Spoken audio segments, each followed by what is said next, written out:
នេះបងប្អូនយើងគឺស្ថិតនៅតាមបណ្ដោយផ្លូវជាតិលេខ1ខាងលិចតំបន់សេដ្ឋកិច្ចពិសេសឈីឡូគឺម៉ោងបងប្អូនកម្មការនេះក៏ចូលធ្វើការហើយយើងឃើញថាគឺឡានមកពីលិចហ្នឹង2ជួរ3ជួរគឺស្ទះ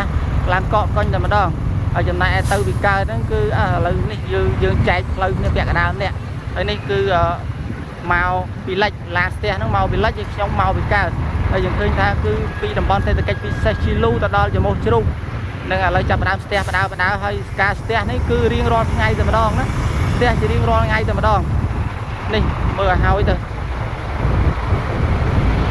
នឹងនៅតាមបណ្ដោយផ្លូវជាតិលេខ1ខាងលិចតំបន់សេដ្ឋកិច្ចពិសេសឈីឡូគឺបងប្អូនកម្មការនេះដល់ម៉ោងចូលធ្វើការឲ្យចំណែកឯឡានដឹកទំនិញអាវ៉ាន់ទាំងឡានដឹកហ្គាសឡានដឹកស្អីនេះឡានស្ទូចឡានអីនេះគឺច្រើនមែនទែនគឺស្ទះណាឥឡូវគឺមកពីកើតគឺតំបន់សេដ្ឋកិច្ចពិសេសឈីឡូហើយនៅខាងលិចហ្នឹងវាចិត្តដល់ចមុះជ្រូកហើយអញ្ចឹងខ្ញុំនឹងថតយករូបភាពដើម្បីឲ្យបងប្អូនយើងបានឃើញនេះ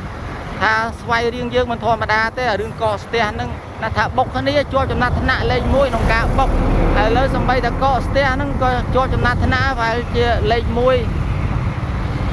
ដែរហើយស្ទះហ្នឹងនេះឥឡូវគឺទៅមុខមិនរួចទៅក្រោយមិនរួចគឺនៅអញ្ចឹងបងប្អូនយើងទស្សនាមើលគឺនៅអញ្ចឹងនឹងទៅអត់រួចទេ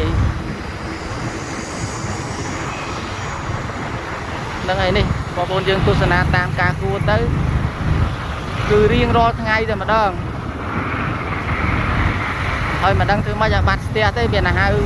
ឡានបូមលូយ៉ាងមើលទៅមកបូមចេញហើយកុំឲ្យស្ទះនេះទាំងឡានកុងទីន័រទាំងឡានដឹកអាវ៉ាន់ទាំងឡានដឹកហ្គាសដឹកសាំងឡានបងប្អូនជាបរិវត្តឬក៏អ្នករត់តាក់ស៊ីហើយនេះមួយនេះមកពីណាទេងើបមកស្ទះគេទៀតឡូវនេះ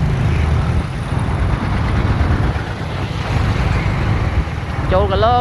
ឡងកុំមកខាងហ្នឹងគេមកពីកើតមានគេមកដែរនេះបងប្អូនទស្សនាហ្នឹងហើយនេះគឺហួសស្ពានតាលៀងទី1ដល់ល្មមដល់ស្ពានតាលៀងតែម្ដងនេះគឺបាត់